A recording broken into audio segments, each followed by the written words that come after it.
Hello and welcome into a new episode of Countdown to Opening Day. I'm the voice of the Bisons, Pat Malacaro, helping to get you set for the Bison season opener against the Iowa Cubs on April the 5th, right here at Salem Field. This week we check in with Joe Sclafani, who's the Director of Player Development in the Blue Jays organization. He's down in Dunedin, Florida right now as the Blue Jays minor league spring training continues on. And I caught up with Joe, checking in on many of the players you may be familiar with, and also some of the philosophies within the organization that have helped make the players successful thus far. Joe, how have your responsibilities, now that you're the Director of Player Development of the Blue Jays organization, how have the last couple of years working in the organization led you to and maybe influenced your responsibilities now and what you're going to take to your new role? Sure. First of all, thanks for having me. But in the last few years, especially, but really since I got here, I've been fortunate enough to work with some really good people. I had a certain perspective from my playing days, and being exposed to a different group and how they think and how they approach development has been awesome. And it's been fun to be a part of that process as it's ever changing, trying to refine it and get better each year. The last couple of years particularly has been challenging, trying to figure out the best way to take care of these guys as much as possible when we had the shutdown and there was no minor league season. It was certainly challenging, but really proud of our team and in the way that we tried to take care of our guys, figure out the resources that they had available, the facilities that they had available, and work with them to come up with a development plan to get better. And then last year, finally being back, everybody was excited. It was great to see all the hard work that they had put in kind of show up on the field. And then this year has its own set of challenges, but at this point, we're just embracing them and taking them in stride.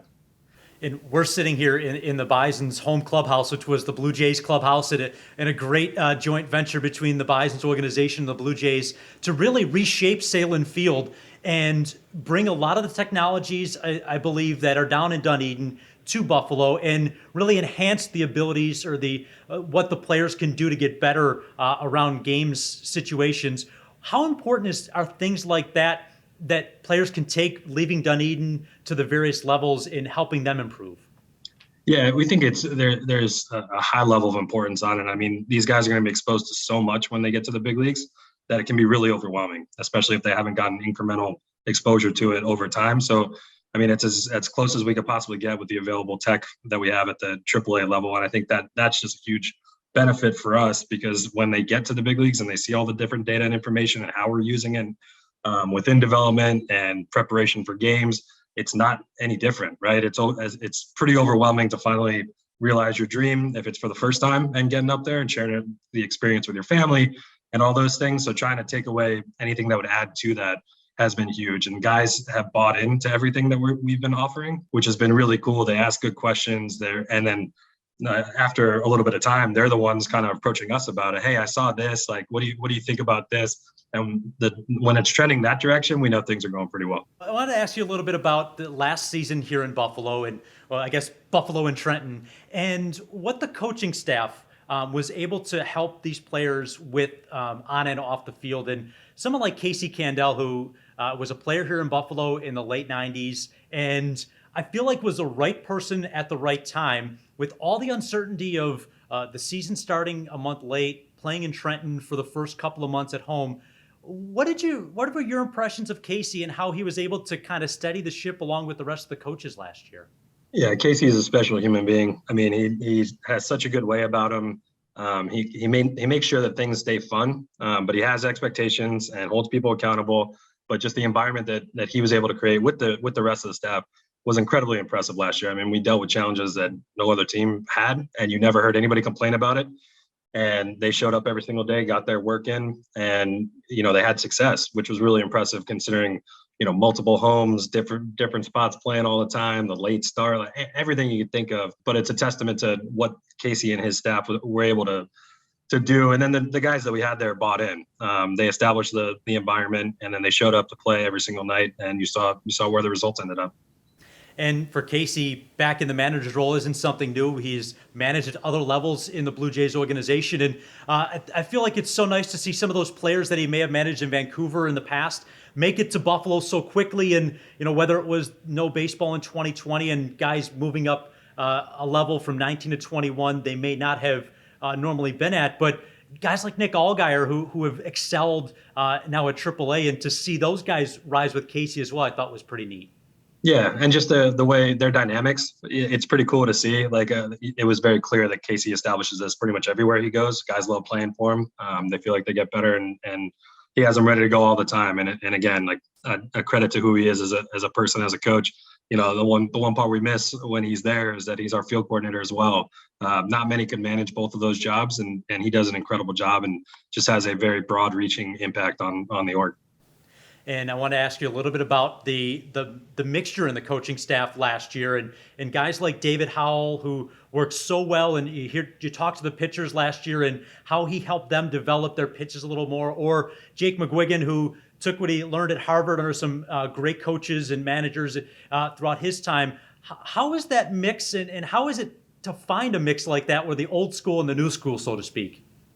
Yeah, I mean, it's definitely something that we're thinking about during the hiring process. We put a lot of time and effort into that. We're looking for people who can impact the organization in a major way, future leaders, those types of things. But the game has become so in depth at this point. So being able to tie in, former players with their perspectives. Some guys, they connect with some guys better because they can tell stories that guys can connect with, or those elements. But all of the data tech, we talked about it already, like the importance of it and how guys can buy into it. Trying to find a way to maximize everybody's expertise so that it's going to benefit the player as much as possible. And I think Buffalo was a place where we definitely were able to do that. And those guys were incredibly successful there. And how about the buy-in of the coaching staff as well to use all those different technologies to their advantage and really enhance the players' resources for them? Yeah, I mean, it's something that we've been dealing with since I got here. Change is scary, and like the unknown is scary. So at first it was like, I don't really understand this. So where are we going? But the guys that we have are the ones that really dove in at first. They wanted to learn about it.